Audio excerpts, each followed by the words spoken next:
நல்ல மனுஷன்டா. மனிதனே, உனக்கு தான்டா வாய்ப்பு இருக்கு. ஜென்மத்தை கிடைத்திட்டு ஆறறிவு உள்ளவன், உனக்கு வாய்ப்பு இருக்கு.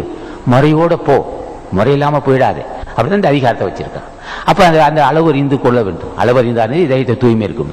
நாம் இன்னுமே சொல்லியிருக்கேன், ஒன்று தூய்மை வேணும் என்றால், ஒருவனுக்கு செல்வம் பெருக வேணும் என்றால், ஒரு சிறந்த தலையை சிறந்த நட்பு இருக்க வேண்டும் என்றால், ஆழ்ந்து சித்துக்குரிய அறிவு இருக்க வேண்டும் என்றால், உடல் தரகாத்தமா இருக்க வேண்டும் என்றால் என்ன வேண்டும்? ஒன்று புண்ணியம் செய்திருக்க வேண்டும், ஒன்று பூஜை செய்திருக்க வேண்டும். யாரை பூஜை செய்ய வேண்டும்? புண்ணியவான் ஆகிய ஞானிகளை பூஜை செய்திருக்க வேண்டும். ஞானிகளை பூஜை செய்தால் நிச்சயம் அவனுக்கு வறுமையே வராது. ஆக உடலுக்கு அறிய வேண்டும், பொருளாதாரத்தை இயல்பு அறிய வேண்டும், மனைவி இயல்பு, ஆண் பெண் இயல்பு, உடல் ஒரு அமைப்பு, காமத்தின் இயல்பு, அதை தணிக்கக்கூடிய முறைகள் இத்தனை அறிந்திருந்தால் அன்றி ஒருவனின் துறைக்கு வரக்கூடாது. வந்தால் கேடு வரும். ஏன் கேடு வந்தது? அவன் தேவைக்கு பொய் சொல்லுவான். பொய் சொல்லக்கூடாது. துறைக்கு பொய் சொல்லக்கூடாதுன்னா அப்ப எவ்வளவு புண்ணியம் இருக்க வேண்டும்? ஒன்று புண்ணியம் சேர்க்கணும், பூஜை சேர்க்கணும். புண்ணியம் செய்தால் செல்வம் பெருக்கும். செல்வம் தான் பெருக்கும். ஜென்மத்தை கிடைத்திட்ட உதவி செய்யுமா? அது கோடிக்கணக்கா இருக்கு. ஜென்மத்தை கிடைத்திட்டுமோ? பொருளாதாரம் கிடைத்தி எட்டலாம். பொருளாதாரத்தின் இயல்பறிந்தவன் நிச்சயமாக இந்த பொருளை கொண்டு தர்மகாரியத்தை செய்து ஜென்மத்தை கிடைத்தேற்றிக் கொள்வான். புண்ணியத்தால் வந்தது செல்வம். செலவு செய்வதற்கு அறிவு வேணுமல்லவா? செலவு செய்து எப்படி செலவு செய்யறதுக்கு அறிவு? புண்ணியவான்கள் ஆட்சி இல்லாமல் அந்த அறிவு வரவே வராது. செல்வத்தை குமிச்சுக்கிட்டே இருப்பான். கோடிக்கணக்காக குமியும். ஒரு பைசாவோட அவனுக்கு பயன்படாது.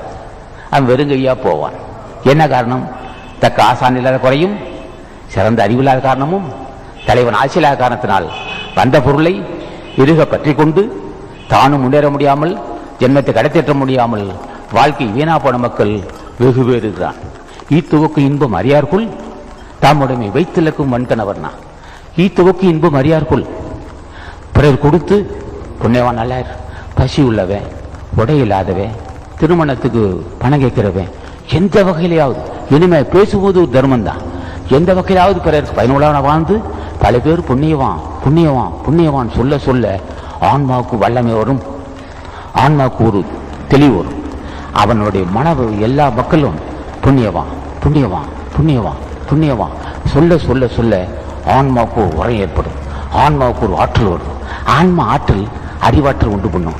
அறிவாற்றல் தலைவன் யாருன்னு அறிந்து கொள்ளும். அந்த ஆற்றல் உடல் ஆரோக்கியத்தை தரும். அந்த உடல் ஆரோக்கியம் நீடி வாழ்வு தரும். திருவள்ளுவர் துணையாக இருக்கும். ஆக ஈத்துவக்கு இன்பம் அறியார்க்குள் கொடுத்து மகிழ மாட்டான் பாவிகள். செல்வம் வந்ததே கடவுள் உனக்கு எதுக்கு கொடுத்துருக்கான் சொன்னா, முன் செய்து நல்வினைக்காரமா செல்வம் வந்தது. தீவரைகளை செய்தால் ஒட்டாது. நல்வினைக்காரமா செல்வம் வந்தது. அந்த பொருளை கொண்டு ஜென்மத்தை கடத்தேற்றிக் கொள்ள வேண்டும்.